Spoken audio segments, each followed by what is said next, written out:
et messieurs, bonsoir. Nous sommes rendus à la deuxième édition depuis notre reprise. Bienvenue. Et nous parlerons dans ce journal de la rentrée scolaire 2020-2021. Vous avez vu la joie des parents accompagnant leur progéniture sur les réseaux sociaux dans différents établissements du pays. Les enseignants, de leur côté, certes fiers de retrouver leurs élèves, démarrent l'année avec un nouveau système, celui de la mi-temps. Comment donner 2 fois le même cours au cours de la journée pour le même salaire? La rédaction de Bimoulé TV s'est intéressée à la journée d'un maître des parents. Reportage à suivre dans ce journal. Des voix se lèvent de plus en plus pour condamner les violences faites aux filles et aux femmes. À l'occasion de la journée de la fille célébrée le 11 octobre dernier, nous avons suivi Mado Assia, ambassadrice plénipotentiaire de la lutte contre les coups de poing offerts gratuitement aux filles. Elle veut arracher le titre d'avocat défenseur des femmes à Petit Pays qu'il détient depuis 1996. Clin d'œil dans ce journal aux malades mentaux qui constituent un poids pour certaines familles. Et d'ailleurs sur cette question, vous écouterez l'avis de notre invitée, Sandrine Nanga, philanthrope devant Dieu et devant les hommes. La chanteuse qui est déjà avec nous dans ce studio nous parlera également de la reprise de ses activités musicales après le break imposé par le Covid-19. C'est tout pour les titres. Bimoulé, bonsoir et bienvenue à tous. Ce programme vous est offert par Castelbière, le goût de la réussite.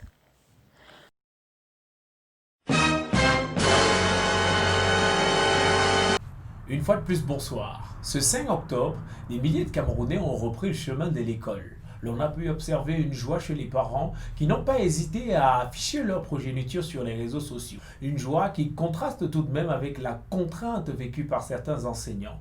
Avec le système de mi-temps plébiscité par le gouvernement, plusieurs enseignants donnent 2 fois la même leçon au cours de la même journée. La rédaction de Bimoulé TV a passé la mi-temps avec Fridolin Bitan, maître des parents dans une école primaire de Yaoundé. Reportage, Béatrice Kazé, Samuel Ramzi, Lynn Verdier.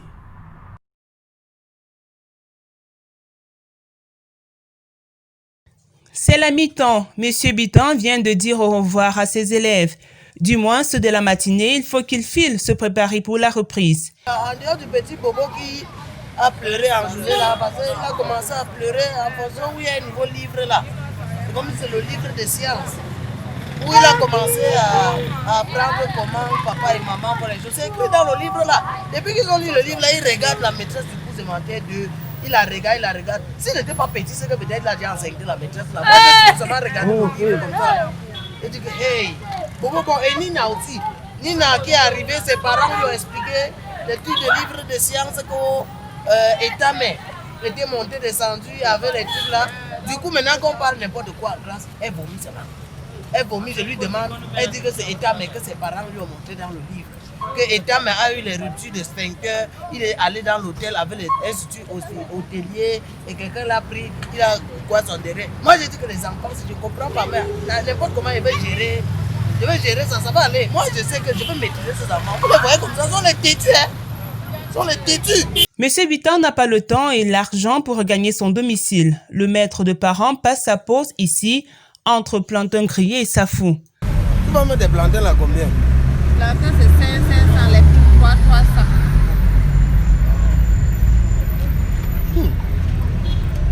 500, tu veux seulement ruiner quelqu'un?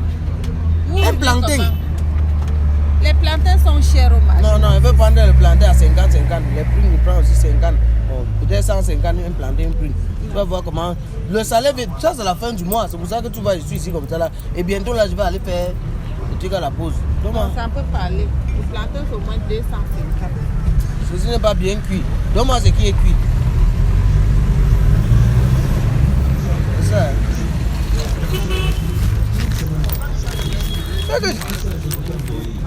J'aime le plantain. Hein. J'aime le plantain avec les prunes. Si, c'est la saison, il faut manger. C'est une bonne chose. C'est ici que je prends souvent ma pause. Hein. Quand je finis d'enseigner les enfants, là, quand ils ont cassé la tête comme ça, tu viens manger, quand tu manges le plantain prune, donc ça te bloque le ventre une fois. Déjà que quand famine vient s'attaquer là, ça calme. Et en plus, comme ma Hélène est gentille, tu viens ici, parfois elle dérange juste un peu, mais si je mange, même je pars avec l'argent, elle sait qu'elle doit revenir. Elle ne dérange pas. Et ce qui est aussi bien, c'est que quand elle m'assoit comme ça en bordure de route là, Il y a mes élèves qui passent souvent. Ils passent souvent. Comment elle les dérange pas en classe, quand ils sont contents aussi, ils ajoutent ma ration. Ça fait que je suis là tout le temps, je reste là. Ils passent, je les salue, je souris avec eux, je les fouette pas en classe. Parce qu'il y a aussi ceux qui ont peur que je vais les fouetter en classe. Hein. Donc ça, je les fouette pas.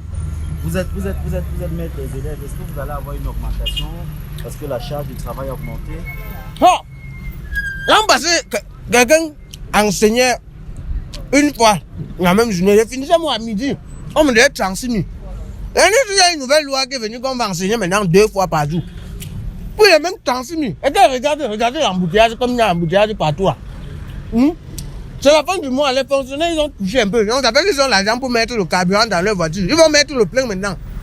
Avant le 10, ce sera fini. C'est comme ça à Yaoundé. C'est pas comme Bafoussam Douala là où les gens font beaucoup le commerce là. Ici, là, les gens vivent de salaire. Maintenant, si je rentre à la maison pour vouloir me reposer, manger avant de revenir, les embouteillages vont me caler en route. Comme ça. Moi, je suis obligé de venir voir moi, ma Hélène, même si elle m'énerve, comment je m'entends avec elle. Mais comment sont organisés les mi-temps? Nous avons posé la question au professeur Etounou Tchenkam Goodwill, entre 2 cafés aux épices rares. Il nous avoue sans gêne que rien n'a été prévu pour soulager les enseignants malgré le changement. Ils se plaignent. Ils se plaignent. Ils se plaignent de quoi? De quoi ils se plaignent? Moi, ce que je ne comprends pas, l'enseignement, c'est un sacerdoce, c'est une vocation. Le problème, c'est que voilà, les gens arrivent dans l'enseignement, ils parlent d'argent, on leur parle des choses, ils me parlent d'argent. Moi, je ne comprends pas cette façon de faire. Les gens se plaignent, Moi, je suis là, j'ai mes habitudes dans cet endroit. Je prends mon café à 5 000 balles. Mais voilà, quoi. Il faut ce qu'il faut. Le Covid, on ne l'a pas inventé. Hein. Il faut que tout le monde s'ajuste. Hein. Je ne vois pas pourquoi est-ce qu'ils vont se plaindre. C'est minable de se plaindre comme ça tout le temps. Oh là là, on ne va pas y arriver. Hein. Ils ont fait leur vocation. Les enseignants sont faits pour souffrir. Parce que c'est douloureux de transmettre son savoir, mais c'est agréable à la fin. Il faut qu'on reste dans cette mouvance. Allez. Comment transmettre le savoir dans la misère? C'est un peu compliqué, non? Mais vous ne regardez pas les films chinois? Le maître, il n'est jamais très riche. Mais le maître, il a du cœur. Mais si les maîtres veulent être des hommes d'affaires, ils veulent de l'argent, qu'est-ce que vous faites avec l'argent? De son côté, en attendant la reprise, M. Bitton valide un ticket de paris sportif, convaincu qu'un jour, lui aussi va gagner gros. De retour sur le plateau après cet élément, nous sommes avec Sandrine Naga. Samedi dernier, le monde entier est allé au chevet des malades mentaux à l'occasion d'une journée consacrée à la santé mentale. Nous nous intéressons dans ce journal à la santé mentale. Sandrine Naga, bonsoir. Bonsoir, Takam. Avez-vous déjà eu des problèmes mentaux? Des problèmes mentaux, je ne sais pas. Je ne pense pas, mais sinon, si on peut appeler dépression ou stress, problèmes mentaux, peut-être. Mais sinon, à part ça, je ne pense pas avoir réellement eu de problèmes mentaux. Mais de façon générale, on a coutume de dire que des personnes appartenant à une certaine sphère culturelle ont ce qu'on appelle 5 minutes de folie. Est-ce que vous êtes dans la zone en question? Je côtoie beaucoup les étones. Peut-être. C'est vous qui portez le doigt, c'est vous qui pointez le doigt accusateur. Mais nous tous on sait que c'est des étones qu'on parle. C'est Sandrine Naga qui l'aura dit. Donc je côtoie beaucoup les étones, donc peut-être. Qui sait, peut-être j'ai mes 5 minutes de folie, mais je me cache bien pendant ces 5 minutes. Donc on retient qu'elle a 5 minutes de folie et elle se cache pendant ces 5 minutes de folie. En tout cas, la maladie mentale peut conduire un humain à vivre des conditions parfois inhumaines. Moi, il m'est arrivé, je me suis mis à la place d'un malade mental pour essayer de comprendre. Et à ce qui paraît, c'est pas toujours évident, c'est pas toujours assez facile. Et j'ai pu comprendre que ces personnes vivent des choses assez difficiles au quotidien. Allez, un clin d'œil à mon ami M Fresh, regardez un extrait d'un clip.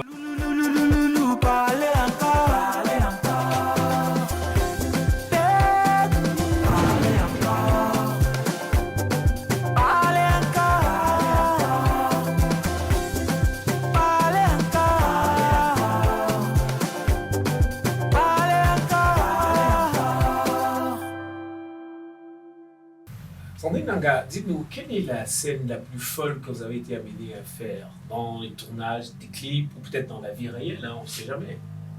Disons que dans mes clips, j'ai pas encore réellement eu l'occasion d'avoir un rôle, de jouer un rôle où je fais la folle. Je suis en Vous vous mariez seulement. Voilà, je me marie. Je me marie, je fais plein de trucs sérieux. J'ai pas encore joué un rôle fou, mais il y a... Ah oui, mais quand j'y pense, il y a quelques temps, j'ai joué un rôle dans une comédie avec un humoriste camerounais qui s'appelle Ulrich Sakam. Et j'ai interprété le rôle de Cunégonde Taba. Je crois que ce jour-là, on a mis des heures et des heures parce que je n'arrivais pas à être sérieuse. Oui. Tellement c'était fou ce qu'on me demandait de faire. Ouais, j'avais vu le sketch en question. Ouais, c'était super rigolo et en même temps intéressant. Ah. Et donc c'est donc ça le rôle le plus fou. C'est le rôle le plus fou. J'espère vivre un rôle, interpréter un rôle encore plus fou, mais pour l'instant c'est le rôle le plus fou que j'ai eu. En tout cas, le rôle le plus fou que vous allez interpréter après celui-là, c'est le rôle de folle. Donc, Sandrine, parlons un peu de violence. Qu'est-ce que vous pensez de la violence faite aux femmes? C'est un crime pour moi. C'est un crime déplorable parce que la femme pour moi c'est la mère de l'humanité. La femme pour moi c'est la personne qui a le privilège de donner la vie par la personne par laquelle le Seigneur a décidé de passer pour faire le don de la vie au monde. Et porter main où je suis pas adepte de la violence, peu importe le sexe. Mais pour la femme, c'est pour moi le pire des sacrilèges. Donc, on ne doit pas porter main sur la femme, peu importe la circonstance, parce qu'après l'homme c'est la personne qui a été créée pour supporter la femme, la personne qui est en fait le remède de la femme. Oui. Et tu ne veux pas être le remède de la femme et être en même temps ce qui va tuer. C'est bien de vous entendre parler comme ça, de vous entendre défendre les femmes. C'est bien de savoir qu'une femme défend la cause des autres femmes. Et d'ailleurs, vous n'êtes pas la seule. Parce qu'une autre femme, Mado Assia, a fait de la lutte contre la violence faite aux femmes son cheval de bataille. L'ambassadrice plénipotentiaire de lutte contre les coups de poing offerts gratuitement aux femmes et filles veut désormais le titre d'avocat défenseur des femmes occupé par Petit Pays depuis 1996. Mais au-delà, c'est la situation des filles victimes, notamment de viol, qui est traitée dans ce sujet rassemblé par Adrien Eya, Samuel Ramzi, Poincaré et Soba. Son Excellence Mado Assia est l'invité de la rédaction sur Calac FM. L'ambassadrice plénipotentiaire de la lutte contre les coups de poing offerts gratuitement aux femmes et filles est candidate au poste d'avocat défenseur des femmes. Un poste occupé par Petit Pays depuis 1996. Alors, donc comme je vous disais, si je veux me présenter pour occuper le poste d'avocat des femmes aujourd'hui, c'est parce que je veux lutter pour la liberté de la femme. Effectivement, on a le Turbo Omega qui s'est autoproclamé avocat défenseur des femmes depuis 1996. Et je pense qu'il est temps que nous, les femmes, étant donné que ça nous concerne, qu'on prenne le taureau par les cornes et que nous occupions ce poste-là pour défendre nos droits. Oui, effectivement. Donc, si moi, je suis élue, donc si les gens votent pour moi et que je suis élue, je vais commencer par parler aux femmes mariées et leur conseiller de s'occuper de leurs maris, de leurs enfants. Je pense que c'est la priorité pour elles. Les tisas, on ne les gère pas. On s'occupe du mari, on reste concentré et je suis sûre qu'elles vont diminuer petit à petit. Il ne faut pas qu'on leur donne de l'importance aux tisas. Maintenant, le deuxième point sur lequel je vais m'appuyer, c'est sur le viol. Parce que je pense que c'est un problème de société aujourd'hui sur lequel il faudrait s'appuyer. On s'en occupe réellement parce que les femmes sont vraiment victimes et de violences conjugales et de viols depuis un certain temps. Le viol. Tout le monde en parle ces derniers jours sur les réseaux sociaux. Depuis que la chanteuse Oh Papi a ouvert son cœur à ses followers et fans, son nom est mangé à toutes les sauces. Une situation qui fatigue la candidate. Justement, ce sont les choses que je combats et je pense que si les femmes me votent, elles peuvent savoir qu'elles auront une oreille pour être écoutées. Je serai vraiment là pour les écouter. Mais madame, vous avez 2 oreilles. Oui, j'ai 2 oreilles, certes. Mais la deuxième oreille, c'est pour mon mari et mes enfants. Parce qu'eux aussi, ils auront sûrement des choses à demander et me solliciter. Donc, il faudrait que cette oreille-là soit disponible pour eux. Alors, sur la question du viol, je vais revenir dessus, juste pour informer les femmes que je suis en train d'écrire un livre qui sera publié en 5 tomes. Bon, là, j'ai déjà écrit les 8 premières pages, mais je n'en suis pas si éloignée. Et dans ce livre-là, j'explique quelles sont les méthodes pour neutraliser les personnes qui viennent pour les violer. Donc, je vous invite à lire le livre que je suis en train d'écrire. Et là-dedans, vous trouverez toutes les astuces pour neutraliser ces personnes-là parce qu'elles n'ont pas à vous forcer. Alors, je ne suis pas maîtresse des arts martiaux, mais j'ai des méthodes qui pourraient neutraliser ces personnes-là. Donc, j'ai tout intérêt à donner des astuces qui sont vraiment efficaces. Donc, je suis en train de travailler dessus, mais j'ai déjà 2-3 solutions qui sont vraiment, vraiment radicales. Donc, on peut utiliser les ciseaux, le couteau, mais lisez mon livre et vous verrez comment utiliser ces matériaux-là. En ce qui concerne l'écriture, elle a été dévancée par un auteur, Félix Mbetbo. Ce jeune homme n'a pas peur des mots. Pour lui, il faut couper le zizi des violeurs. C'est d'ailleurs le titre d'un de ses livres à succès. Couper le zizi, c'est juste un cri de guerre, c'est un cri de ras-de-bol, c'est un cri de révolte face à la crise du viol. Parce que lorsque vous interrogez toutes les victimes ou les témoins d'agressions sexuelles sur le sort qu'elles aimeraient voir réservé aux violeurs, à 98%, la réponse c'est couper leur zizi. C'est pas qu'on demande aux filles de sortir dans la rue avec des couteaux et des machettes pour couper tous les zizi qui se présenteraient à elles.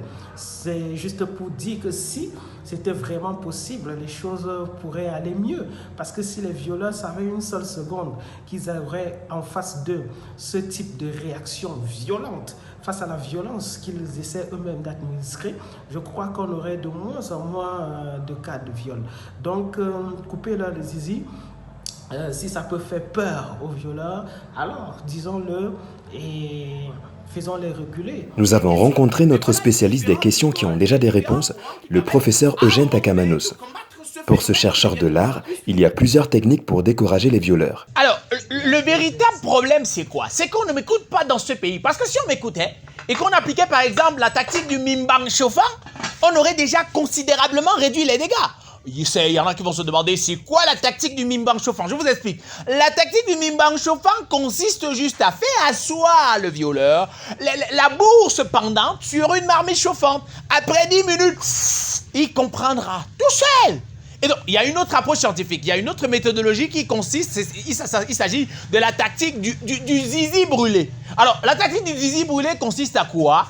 Il s'agit bien entendu de retirer 2 morceaux ou 3 morceaux de bois rouge, c'est en train de chauffer considérablement, et de fouetter le dagobert, taper le dagobert du violeur avec, on tape considérablement. Là, quand il va crier « wow, wow », à ce moment-là, il aura compris. Il y a d'autres chercheurs, d'autres collègues dans la recherche qui, à un moment donné, ont recommandé la tactique du zizi pendu. Moi, n'ayant pas expérimenté cela, je ne saurais me prononcer sur cette approche scientifique-là. Donc, voilà les différentes écoles, les différents courants scientifiques pour lutter contre ce phénomène grandissant. Donc, moi, professeur Eugène Takamanos, je ne peux que vous apporter la vérité, la lumière, la tactique du mimbang chauffant ou alors la tactique du zizi brûlé. Et c'est de ça qu'il est question à un moment donné. Ouais, je ne peux pas être en train de faire l'idée. Vous parlez. Vous parlez pourquoi? Ça va alors.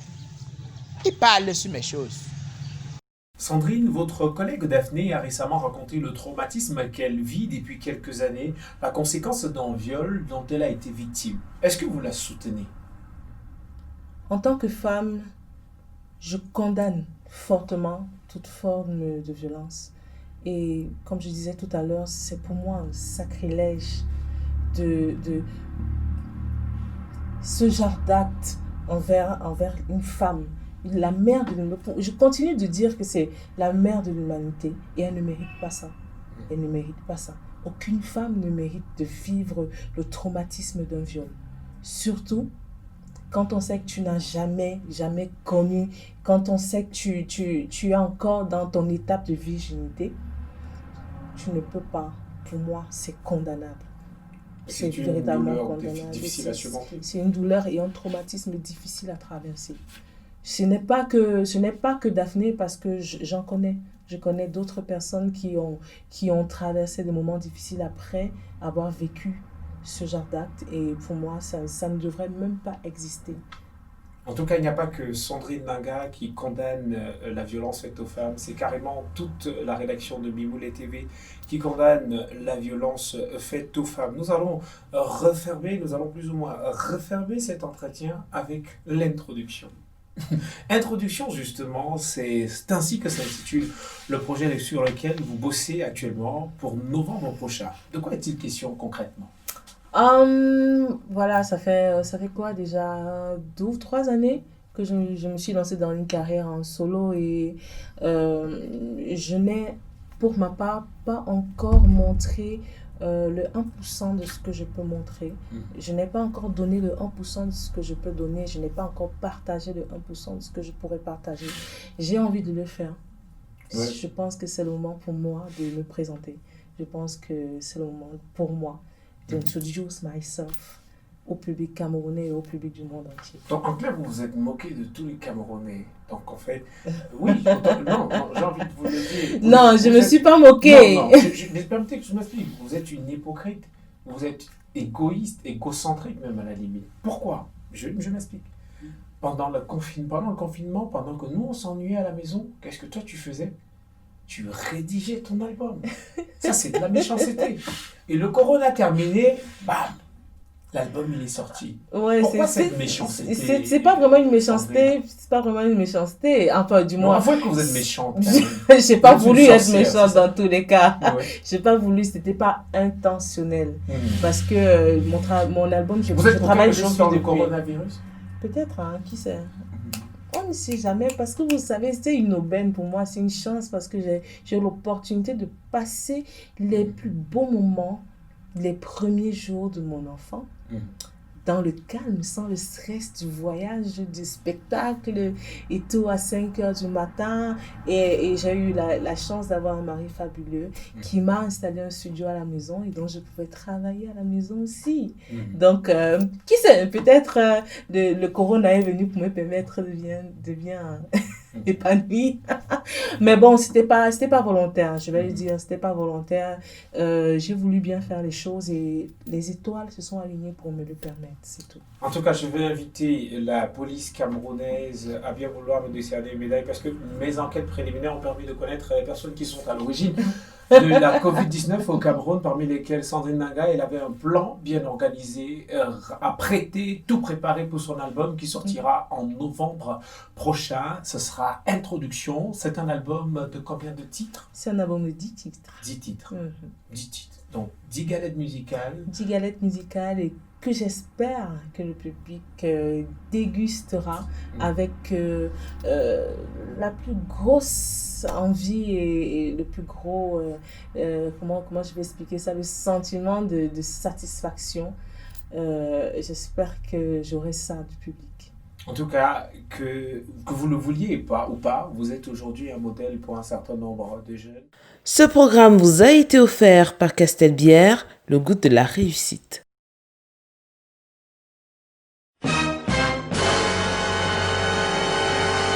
J'aimerais que vous regardiez ces jeunes-là et que vous leur adressiez, pas seulement à ces jeunes-là, mais à tous les téléspectateurs de Mimoulé TV, un mot de fin.